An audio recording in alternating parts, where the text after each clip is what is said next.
Yeah, we are live and alive. Okay. All right. So what are we going to chat today? All right, we will try.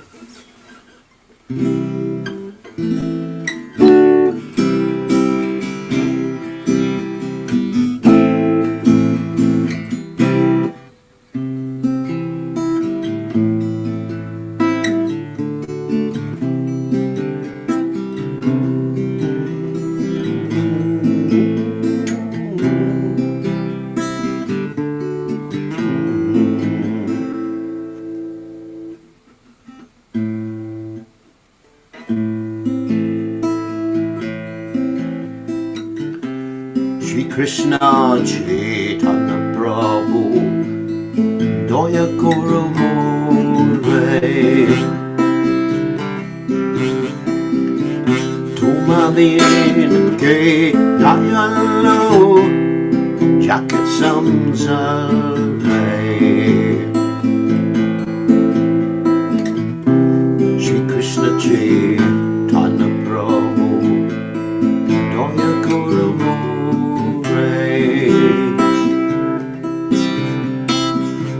Tumadin Ke Dayalo Jacket Samsare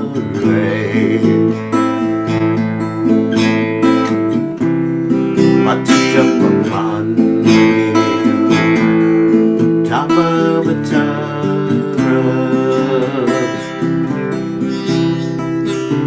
Musama Chita Brahmo Napavivara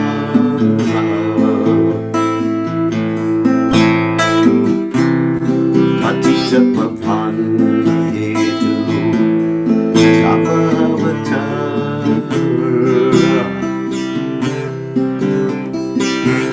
Musama Chita Brahmo Napavivara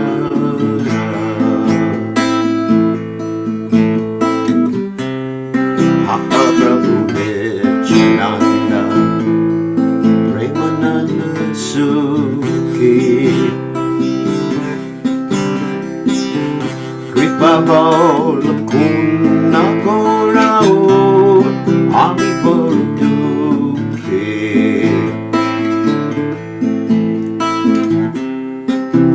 Prabhu Nityananda Premananda Sukhi Ripabalakon Nakorao Ami Bordukhi Daya Kursi Pate Advaita Goswami Dava Kripa Pule Pai Chaitanya Matai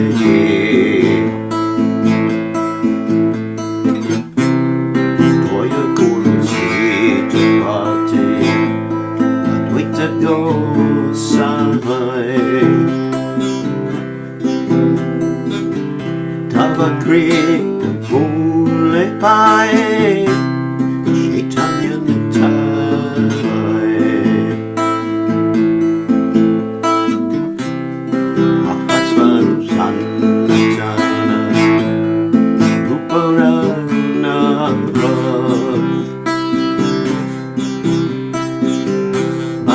Juga Jiva Prabhu Lokana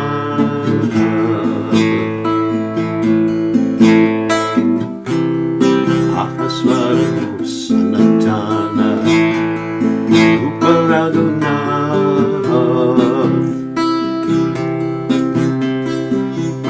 Mata Juga Jiva Prabhu Lokana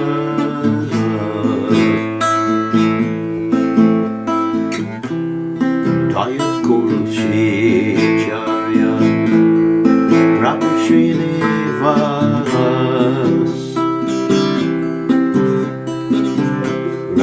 Chandra Sangamage Tamatamadas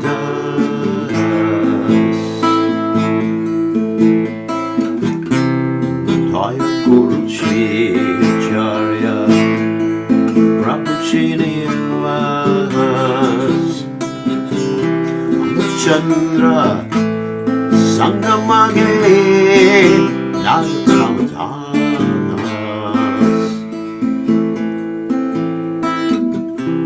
Shri Krishna Chaitanya Prabhu Noya Guru More Tumave Ke Dayano Jagat Samsarve Hare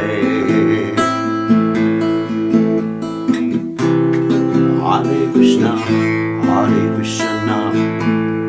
Krishna Krishna Hare Hare Hare Rama Hare Rama Rama Hare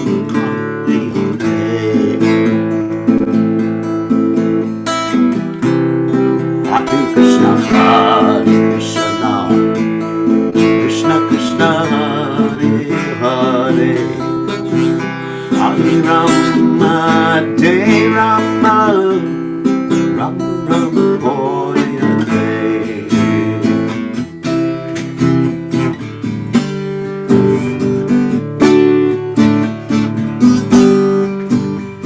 Jaya Prabhupada Prabhupada Jaya Prabhupada Prabhupada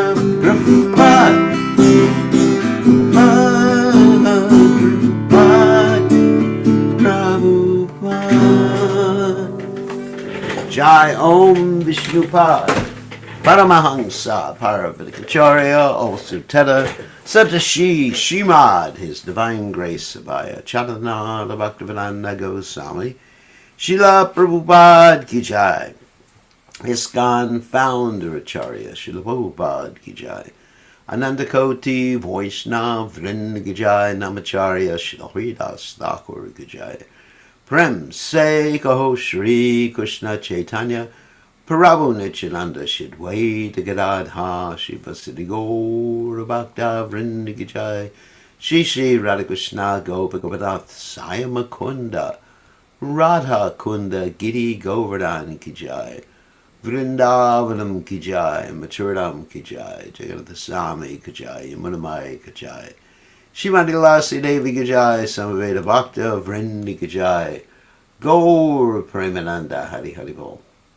All glories to the assembled devotees. All glories to the assembled devotees. All glories to the assembled devotees. All glories to Shri Guru and Gauranga Srila Prabhupada Ki Jai Nama Om Vishnu Padaya Krishna Prastaya Budale Srimati Bhaktivedanta Swami Tinamani Namaste Saraswati Devi Gauravani Pracharni Nivashesha Shanyavadi Paschatya Dejatarni. So we're going to continue with our study of the Isopanisad. Actually, I should read the translation first. Thank you, Lord, for reminding me. The translation is, My dear Lord, please be merciful to me, because who can be more merciful than your Lordship within these three worlds?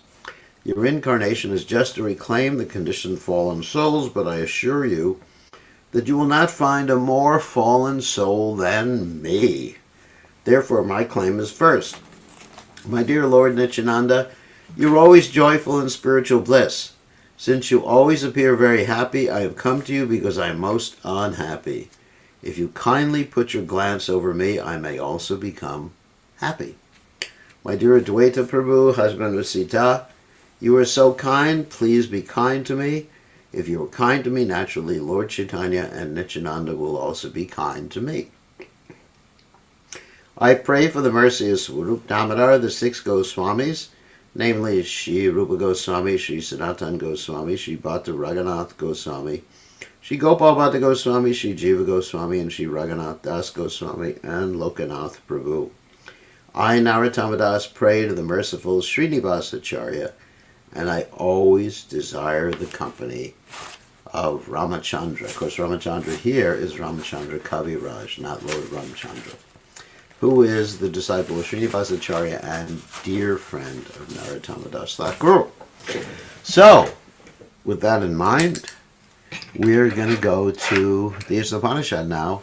We are on the 7th text today. We're starting the 7th text in the Sri Isopanisad. So, Om Gana Timiranda Shah Gananjana Shalakaya Chakshuran Meditam Yena Tasmai Shri Gurave Namaha. So I offer my respectful obeisances unto the lotus feet of my spiritual master, His Divine Grace, A.C. Bhaktivedanta Swami Srila Prabhupada, who so kindly opened my eyes with a torchlight of knowledge while I was blinded in the darkness of ignorance. Okay, we're going to share the screen now. 7th text, or 7th verse. All right, here we go. And let's just get this set up so it can be done properly. Here we go. Okay. This verse is actually similar and connected to the previous verse. Of course, the previous verse is what Yastu Sarvani Bhutani Atmana Evanapashati Sarvabhuteshu Chatmanam Tatogna Bhagiyupshate. That one who sees everybody connected to Krishna doesn't hate anybody or hate anything. In fact, one who loves Krishna loves everything he does and loves all living entities who are all connected to Krishna. And loving doesn't mean we love everything they do, but we love them as living entities and we want to bring them to Krishna consciousness. And so that verse describes more or less the Uttama Adhikari, that means the topmost devotee of the Lord. So this next verse is a continuation of that verse. Yasmin Sarvani Bhutani Atmaiva Bhud Vijanataha Tatrako Moha Kashloka Ikatvam Anupashyataha. Yasmin, in the situation, Sarvani, all Bhutani living entities, Atma, the Chit Kana or spiritual spark, that's what Chit Kana means, Eva only, Abhut exist as the Vijnanataha, of one who knows, Tatra therein, Ka what, Moha illusion, Ka what, Shoka anxiety, Ekatvam oneness and quality, Anupashyataha, of one who sees through authority, or one who constantly sees like that. Very good. So the translation is, one who always sees all living entities as spiritual sparks in quality one with the Lord becomes a true knower of things. What then can be illusion or anxiety for him? It's a very important verse. So it means all living entities have the same qualities as the Lord, but not the same quantity. And once you can see like that, and of course in the word-for-word translation it says, seeing through authority or one who has direct vision of that. Either one is accepted. So in other words, because we are conditioned souls, we don't see like that directly, but we can see like that through what? Shastra Chakshus. Chakshus, Shastra, means the eyes of Shastra, the descriptions. I'll give you an example. Let's say I see something long and thin on the road. If I have faith in the words of the person who's explaining them, and he says, it's a snake, I will see a snake. And if I have faith and he says it's a rope, I will see a rope. Of course, that's blind faith.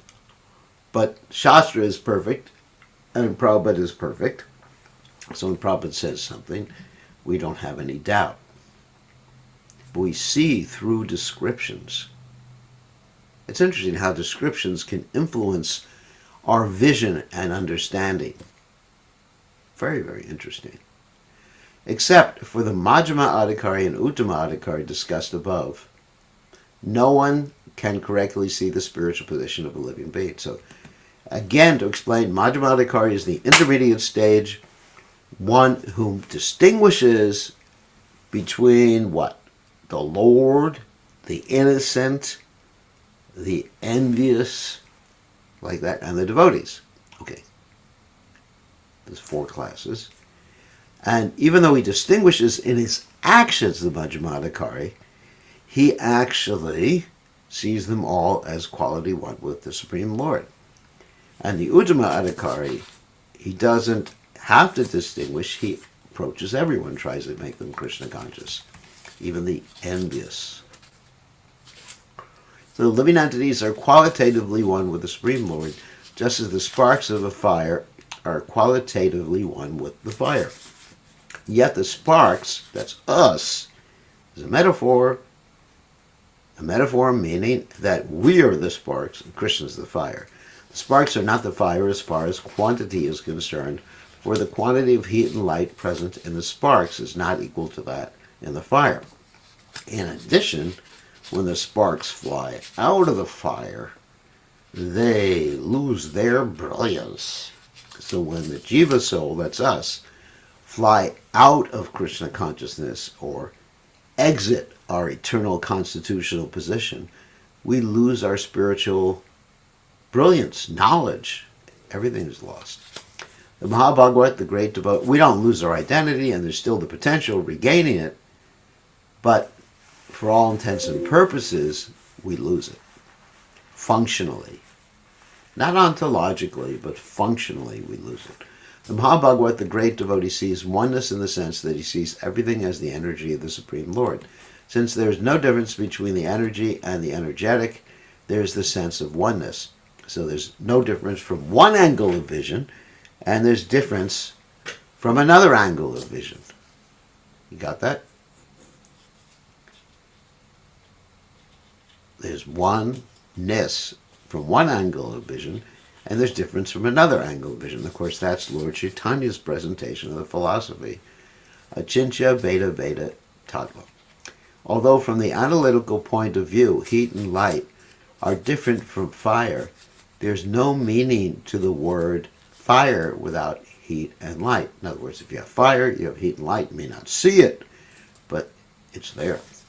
In synthesis, therefore, heat, light, and fire are the same, but they're also different simultaneously.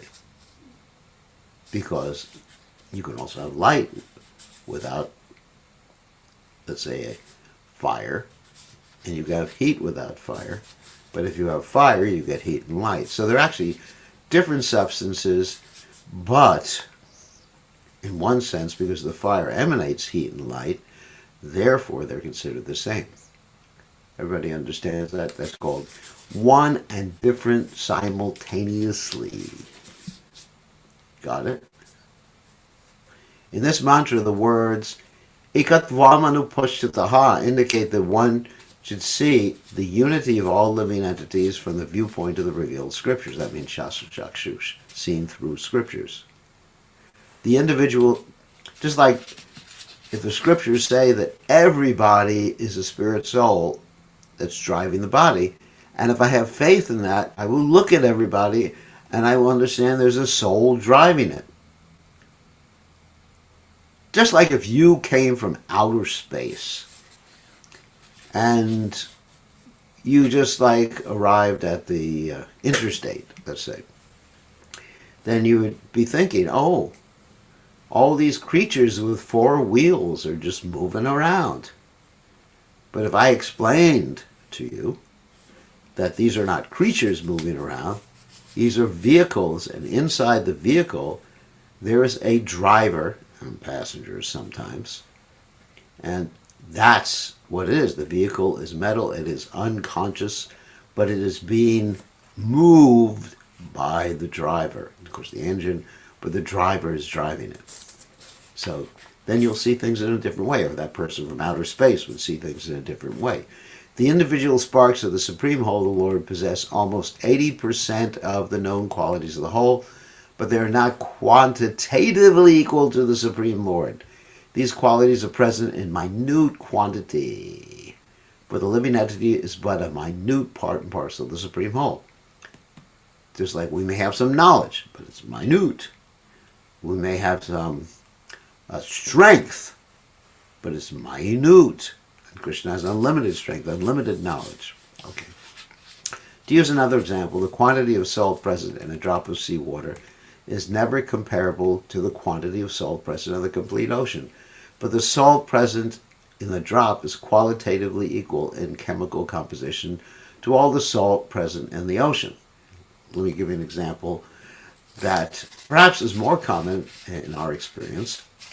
Like if you go to the doctor and they do a blood test, okay, and in that blood there are certain minerals, there are certain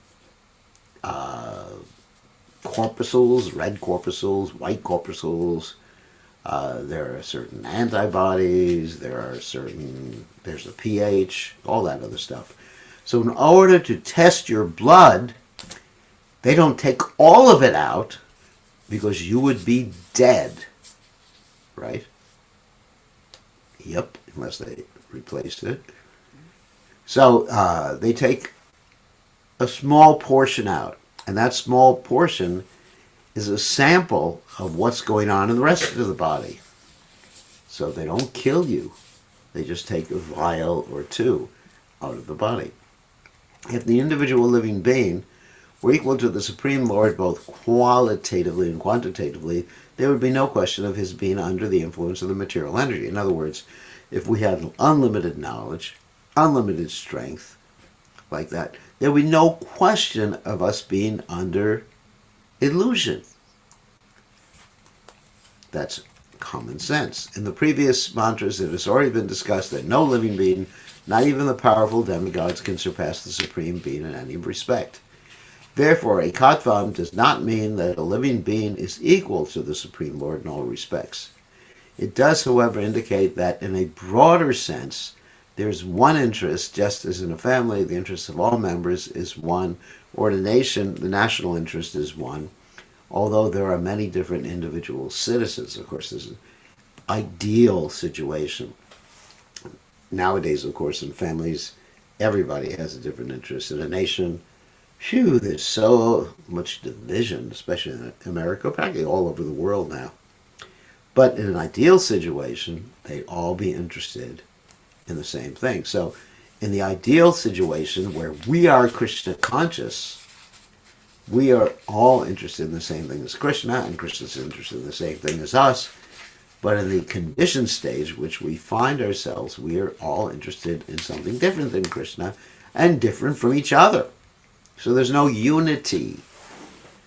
So that's why Prabhupada would talk about the United Nations having so many different flags and not solving any problems. Prabhupada had that experience before World War II with an organization called the League of Nations, which failed, and there was World War II.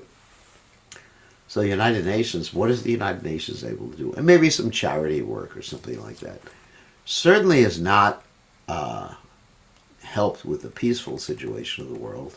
Since the living entities are all members of the same Supreme Family, their interests in that of the Supreme Being are not different. Their actual interests, of course, they don't know what their real interest is. Natevadhu swarthagatim Vishnum Durashaya Yebahirartha Manina Anda Yatander Upagir Manas Tebisha Tantramu Damni Bada. So that's an interesting verse in the Bhagavatam. Natevadhu swarthagatim Vishnu, that the living entities don't know that they have the same interest as God. And Yebahirartha, they're simply on the mental platform controlled by the modes of nature. And as far as accepting leadership, whether it's political, religious, or whatever, they are blind and they are being led by blind people, anda yatanda. And normally, if you're a blind man and you're being led by a blind person, you both fall into a ditch, or something worse happens. You walk into a car or something, or you walk off a cliff. So this is what happens because our leaders are blind spiritually. and even materially blind. Every living being is the son of the Supreme Being, as stated in the Bhagavad Gita 7.5.6. All living creatures throughout the old universe, including birds, reptiles, ants, aquatics, trees, and so on, are emanations of the marginal potency of the Supreme Lord. Therefore, all of them belong to the family of the Supreme Being. There's no clash of interest if they realize their interest. We see an apparent clash because we do not realize our real self-interest, which is the verse I just mentioned before, Tatevatu Swarthagatimhi Vishnu. The spiritual entities are meant for enjoyment, as stated in the Vedanta Sutra 1.1.12. Anandamaya, the asat, the unlimited bliss. By nature and constitution, every living being, that includes us, including the Supreme Lord in each of his parts and parcels, is meant for eternal enjoyment. The living beings who are encaged in the material tabernacle, that's the body, for those of you who don't know that word, tabernacle could also mean like a church or a temple or something like that, but the body is the temple of God, are constantly seeking enjoyment, but they are seeking it on the wrong platform. Apart from the material platform is the spiritual platform, where the Supreme Being, that's Krishna, enjoys himself with his innumerable associates. On that platform, there's no trace of material qualities, and therefore, that platform is called nirguna. That means without material qualities, especially the modes of nature, goodness, passion, and ignorancia. On the nirguna platform, there is never a clash over the object of enjoyment. Here in the material world, there's always a clash between different individual beings, because here the proper set of enjoyment is missed. You understand? There's no center. What does they? Things fall apart where the center is not there. So if you don't have a center, then everything's going to fall apart. Just like a wheel, you have to have the spokes and the axle, which is in the middle. Otherwise, things fall apart. The real center of enjoyment is the Supreme Lord, who is the center of sublime and spiritual rasa dance. We are all meant to join him and enjoy life with one transcendental interest and without any clash. That is the highest platform of spiritual interest, and as soon as one realizes this perfect form of oneness, there can be no question of illusion, moha, or lamentation. Shoka. Very, very important. A godless civilization arises from illusion, and the result of such a civilization is lamentation. A godless civilization, such as that sponsored by the modern politicians, tell me all about it, is always full of anxieties because it may be crushed at any moment. And that is the law of nature. As stated in the Bhagavad Gita 7.14, none but those who surrender to the lotus feet of the Supreme Lord can surpass the stringent laws of nature. Thus, if we wish to get rid of all sorts of illusion and anxiety and create unity out of all diverse interests, we must bring God into our activities. The results of our activities must be used to serve the interests of the Lord and not for any other purpose. Only by serving the Lord's interests can we perceive the Atma-bhuta, interest mentioned here. The Atma-bhuta interest mentioned in this mantra and the Brahma-bhuta, Bhagavatam 4.30.20, interest mentioned in the Bhagavad Gita. Atma means self, like that, and Brahma means spiritual, are one and the same. The Supreme Atma, or soul, is the Lord himself, and the minute Atma, minute means tiny, is the living entity. The Supreme Atma or Paramatma alone maintains all the individual living beings, for the Supreme Lord wants to derive pleasure out of their affection. It's interesting. Nityo nityanam chetanas chetananam eko bahunam yobadaratikam. The Father extends himself through his children and maintains them in order to derive pleasure. If the children obey the Father's will, family affairs will run smoothly, with one interest and a pleasing atmosphere. The same situation is transcendently arranged in the absolute family of the Para Brahman. That means the Supreme Spirit. Actually, the Supreme Spirit. Got it? The Para Brahman is as much a person as the individual entities, because we are persons. We can understand God's a person. God cannot be bereft of any of the qualities that we have. And he must have more than that. Neither the Lord nor the living entities are impersonal. Such transcendental personalities are full of transcendental bliss, knowledge, and life eternal. That is the real position of spiritual existence. And as soon as one is fully cognizant, that means knows, of this transcendental position, he at once surrenders unto the lotus feet of the Supreme Being, Sri Krishna. But such a Mahatma or great soul is very rarely seen, because such transcendental realization is achieved only after many, many births. Wow.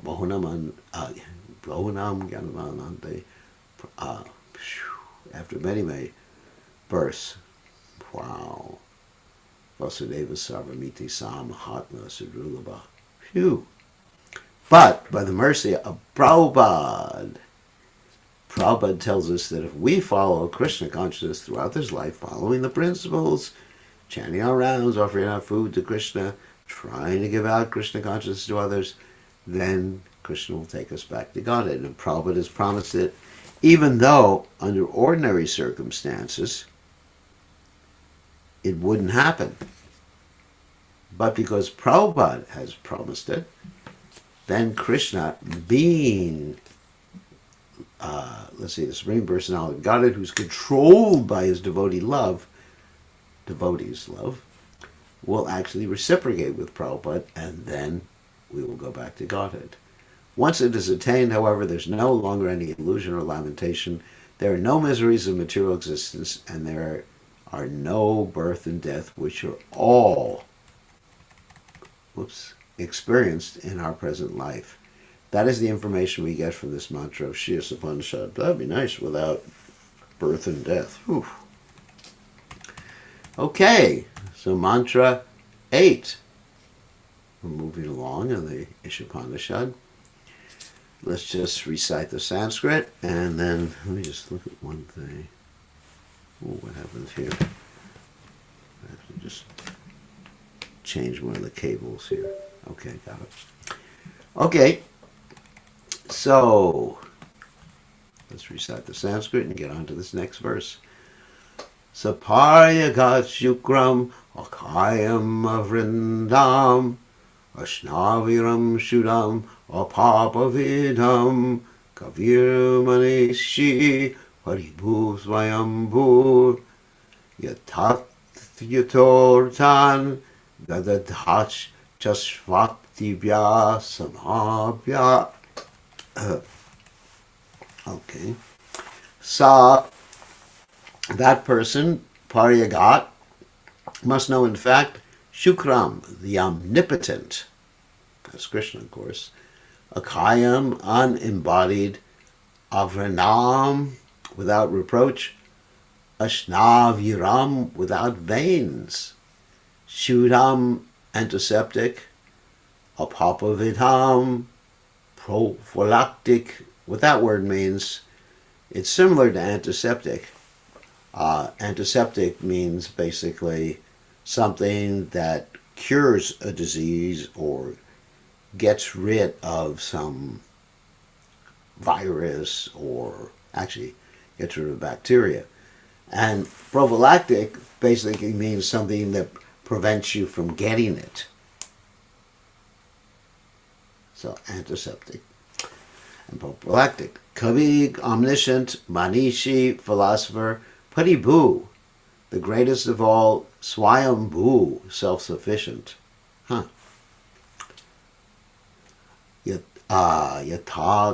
Yataha, just in pursuance of, Artan, desirables, Vyadadat, awards, Shasvativya, immemorial, Samabhyaha, time. Such a person must factually know the greatest of all, the personality of Godhead, who is unembodied. That means no material body also means that he doesn't take a body. He is his body. We are not. There's a duality. We are not our body, so we are embodied. We're put into a body. But Krishna and the living entities in the spiritual world are unembodied. They're not put into a body because their soul is their body. There's no duality. Omniscient, beyond reproach, without veins, because spiritual bodies don't have veins. I don't know if you can see my veins. Yeah, I think you can see my veins. Because they're made of eternity, bliss, and knowledge. What's the need of veins? What's the need of any of this stuff that's inside the body? Whew. Pure and uncontaminated, the self-sufficient philosopher who has been fulfilling everyone's desire since time immemorial. It's a very interesting description of Krishna. Here's a description of the transcendental eternal form of the absolute personality of Godhead. The Supreme Lord is not formless. He has his own transcendental form, which is not at all similar to the forms of the mundane world. The forms of the living entities in this world are embodied in material nature, and they work like any material machine. The anatomy of a material body must have a mechanical construction with veins and so forth, but the transcendental body of the Supreme Lord has nothing like veins or arteries. It is clearly stated here that he is unembodied, which means there's no difference between his body and his soul. That's what I just said. He doesn't take a body, so you wouldn't say he's embodied. Because when you say someone or something is embodied, that means they're different from the body, but they've taken that body.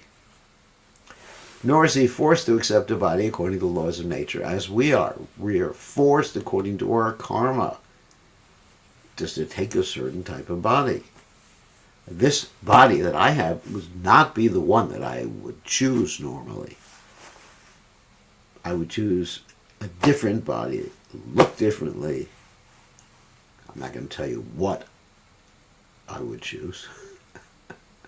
I would probably choose, I'd probably choose a body that was very strong, that had super intelligence, that never lost his hair when he got older.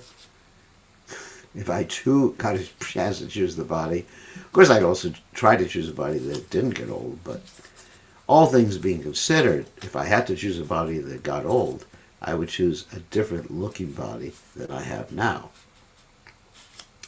In materially conditioned life, the soul is different from the gross embodiment and the subtle mind. In other words, we're different from this embodiment and our mind. Now I'm touching the brain. I'm not touching the brain. I'm touching the head, in which is the brain, but the mind is different. It's subtle, can't be seen. For the Supreme Lord, however, there's never any such difference between him and his body and mind. He is the complete whole, and his mind, body, and he himself are all one and the same. So that means there's no duality. Nirmana moha citta sagga dosha avyatma nicca vinivrita kama. Dvandvar vimuktar. One has to be freed of duality. In the Brahma Samhita 5.1, there's a similar description of the Supreme Lord. He is described there as Satchidananda Vigraha. It's a famous verse. Ishvara Parama Krishna Satchidananda Vigraha Anadi Radhi Govinda Sarvakarna Karnam. Krishna is the cause of all causes. He has no beginning, but he's the beginning of everything. And he has a body made of eternity, bliss, and knowledge. Sat means eternity, Chit means knowledge, and Ananda means bliss, or unlimited pleasure, which means that he is the eternal form fully representing transcendental existence, knowledge, and bliss. As such, he does not require a separate body or mind as we do in material existence, nor do we require a separate body of mind in the spiritual world. We are our body,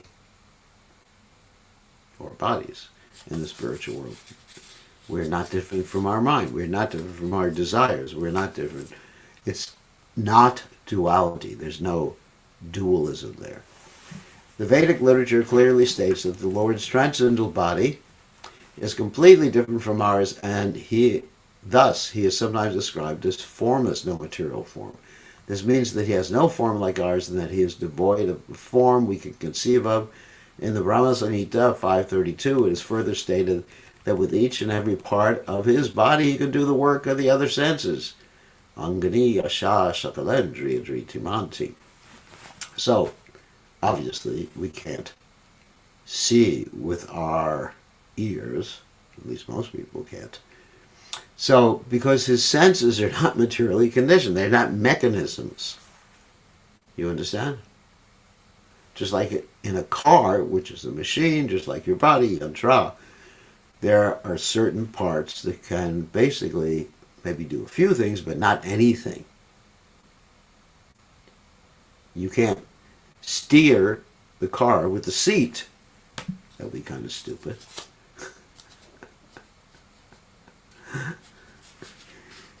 You can't sit on the wheel while the car is moving. You can't move the car on its roof unless you flip it.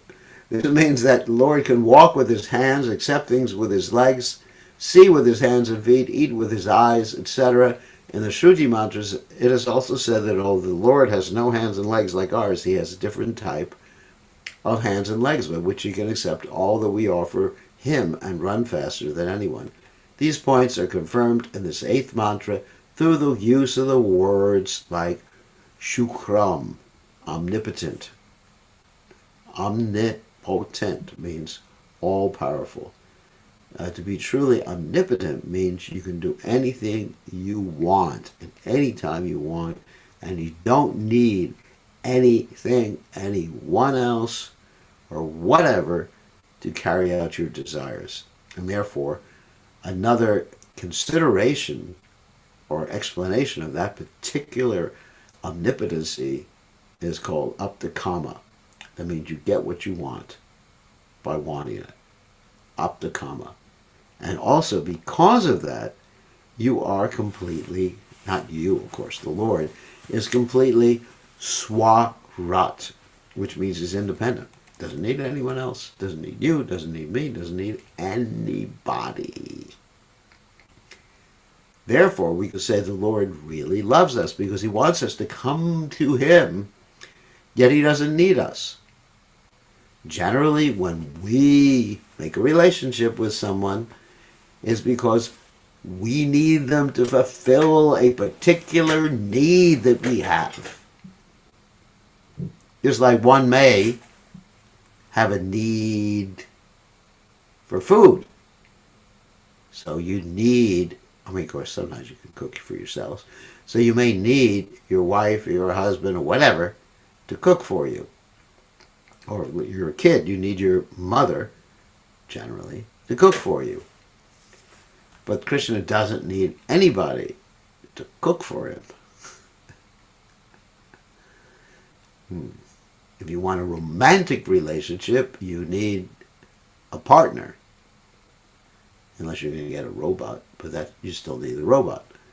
So Krishna doesn't need anything. Just like that story from the Bhagavatam, that once upon a time Krishna was in his form of Narayan, was presented with all sorts of beautiful girls by Indra. And Krishna just yawned. He yawned, and then he created more beautiful girls from his transcendental body. And he said to Indra, if you like them, take one back with you. Oh my God. The Lord's worshipable form, Archa Vigraha, which is installed in temples by authorized acharyas who have realized the Lord in terms of Mantra 7, is non-different from the original form of the Lord. The Lord's original form is that of Sri Krishna, and Sri Krishna expands himself into an unlimited number of forms such as Baladev, Rama, Nrsimha, and Varaha. All these forms are one and the same personality of Godhead. Similarly, the Archa Vigraha worshipped in temples is also an expanded form of the Lord. By worship, that's the deity, Archa Vigraha.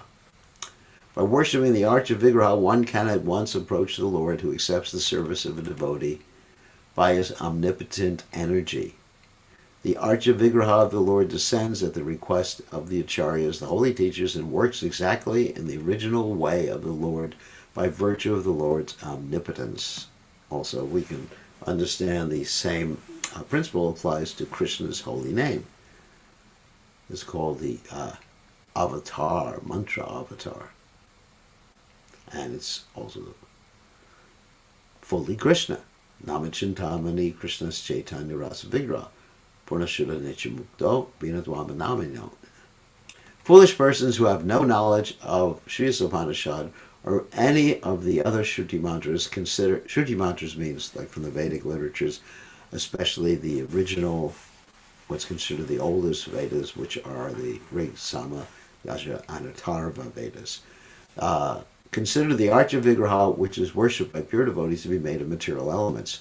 This form may be seen as material by the imperfect eyes of foolish people or Kanishthadagaris, but such people do not know that the Lord, being omnipotent and omniscient, can transform matter into spirit and spirit into matter as he desires. We heard about this in some of the previous classes.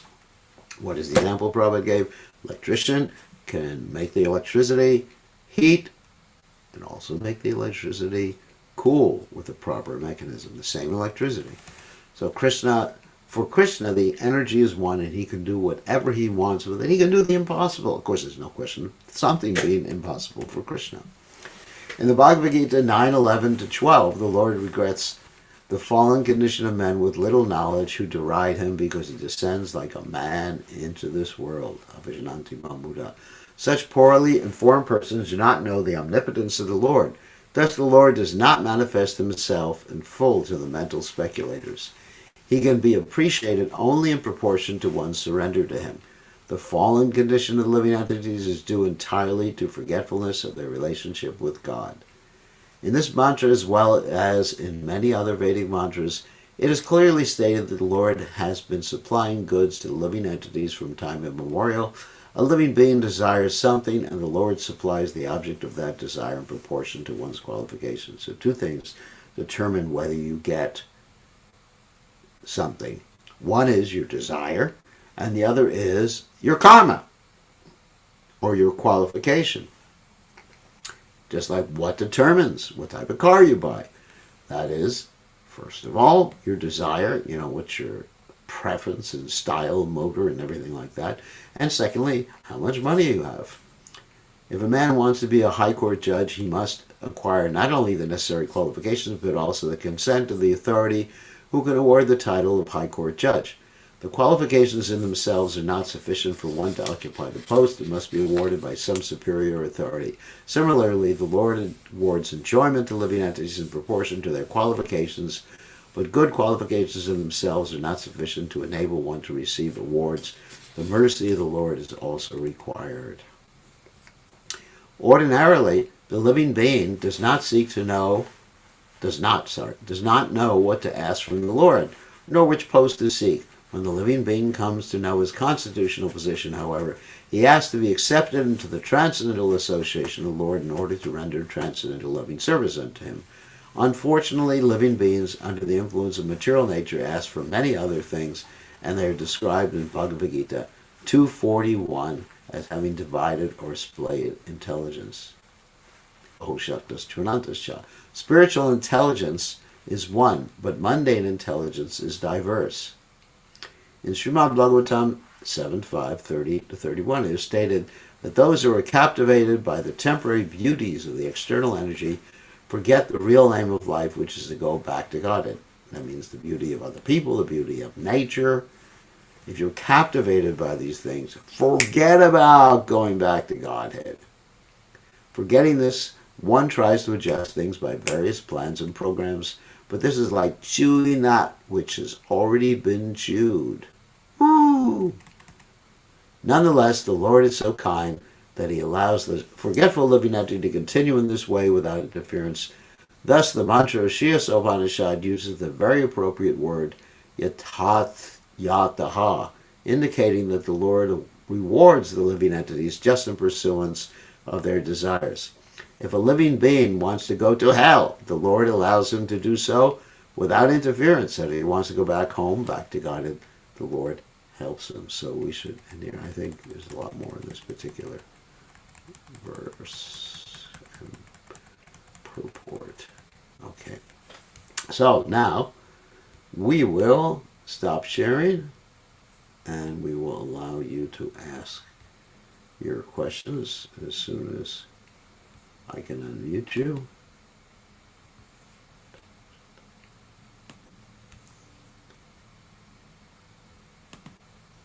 Okay. Actually, I just want to answer one question that was asked yesterday. They asked me the question about Ashtatera Shata. Ashtatera Shata means 8 and then 100, which is translated as 108, which is an auspicious thing. 108 obeisances. Okay. And that's what the mantra means, Ashtatera Shata. Got it? So that was the question that was raised at the end yesterday. And I checked it out. And Ashta, of course, means 8, which I said. Ashtatara. And Shata means 100. So it doesn't mean 800. It means 108. Okay. So, does anyone have any questions or comments or arguments or problems that they'd like to ask me about? And you can type in the chat window, you can unmute yourself, or you can raise your hand and I will call on you. Okay, who has a question? Nobody has a question. Nobody has a philosophical question or anything. Someone should ask a question. Everyone's gotten shy. Okay, Jaga, you have a question.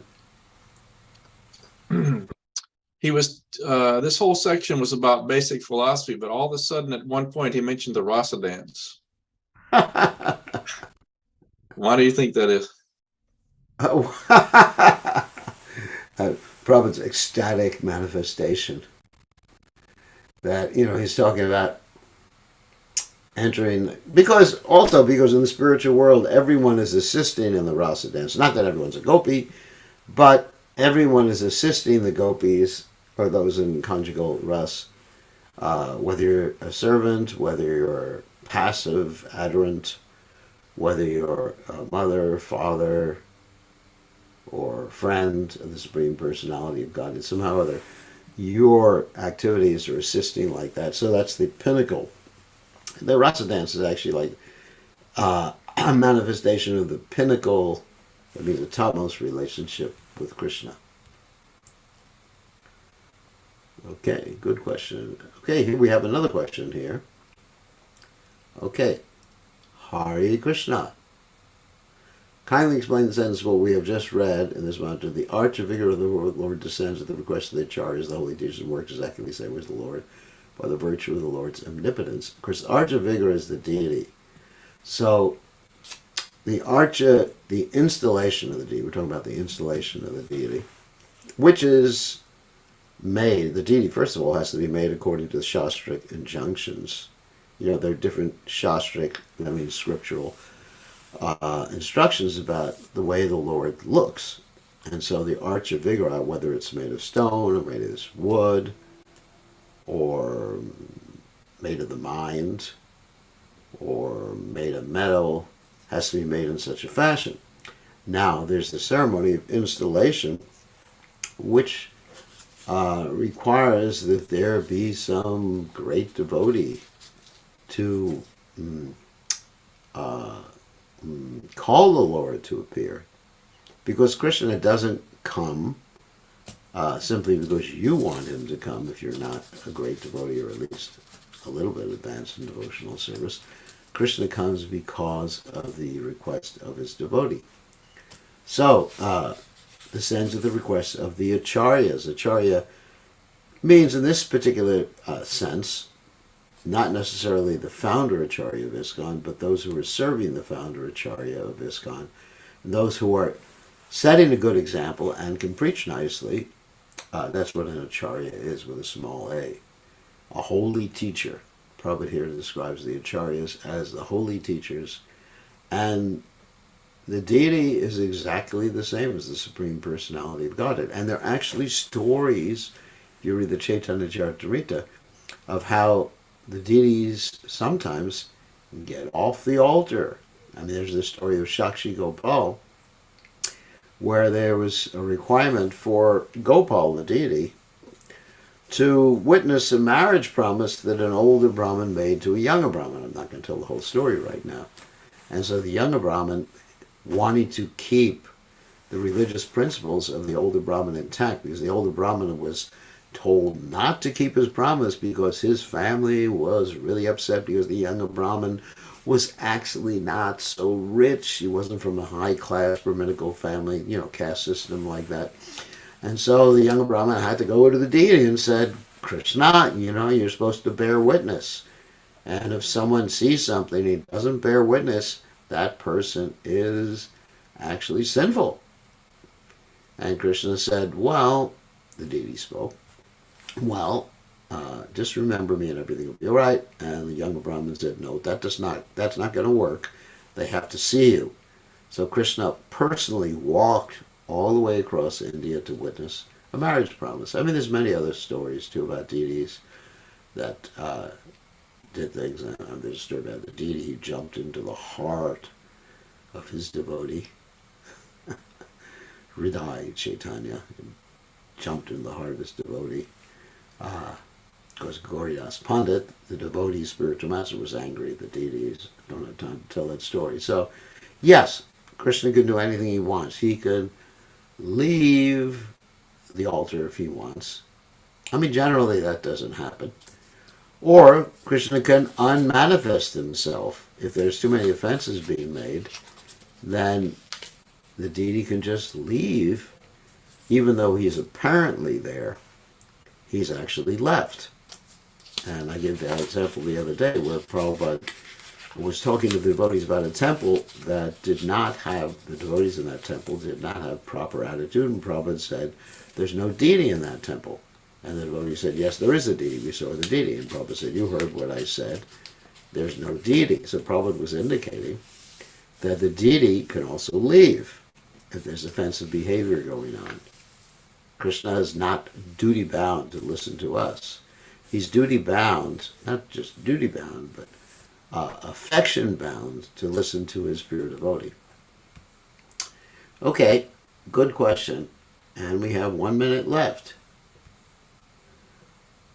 Someone would like to ask a question. I think Tulsi Devi, she had a question. I guess she's not. So what's the question? No, then it was just so when someone's self-realizing their material, even while they're in the material body, so they still have the ability to hear with all their different, or interchange their senses. Not the material body doesn't. No. No, but I mean. No, but because they realize their spiritual body, but that's in the spiritual world. What they're realizing their spiritual body, they couldn't just hear with their eyes or something like that because they're not in this material world. Oh my God! In the spiritual world, in their internal meditation in which they're present in the spiritual world, they can do all that. Yes, but not within this world. In this world, the Lord can do that, but it's not that a pure devotee can use his external physical body. I mean, notice I'm not using the word material. His physical body, and be able to eat with his nose. If he tries to eat with his nose, he'll choke up.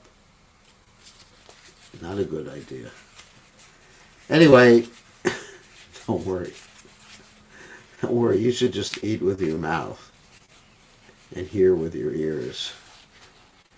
Or listen nicely and hear with your ears. That'll be the biggest accomplishment. Okay, on that happy note, we'll see everybody tomorrow evening, same time. Oh, Sudharma, you wanted me to More Yes, blessings. Hare Krishna, Danvat Pranam, all my blessings to you, Gurudev and Srila Prabhupada. Raj So, is very sleepy at the moment, Gurudev. Hare Krishna. So he's in Hare the hospital Krishna. still? Are you still in the Yes, Gurudev. Yes, I brought him here on Tuesday night. He's on the antibiotics still, but today he's very frail. He was all right. He was awake nicely yesterday, and this morning he was quite awake. But at the moment, he has just like for about 1 hour, he has been just yeah, he's just been a bit So just sleepy. keep the chanting going on around him all the time, Yes. because you never know what's going to happen. Okay, so keep chanting Hare Krishna. All Hare glories to Krishna, Hare Krishna, Gurudev, Hare Krishna. Thank Hare you so much, Krishna, Gurudev. Hare Hare Krishna, Danvat Hare Pranam. Ram, Hare Ram, Blessings. Ram Ram, Hare Hare. Hare Hare Bol. Krishna, Hare Krishna, Krishna Krishna, Hare See Hare.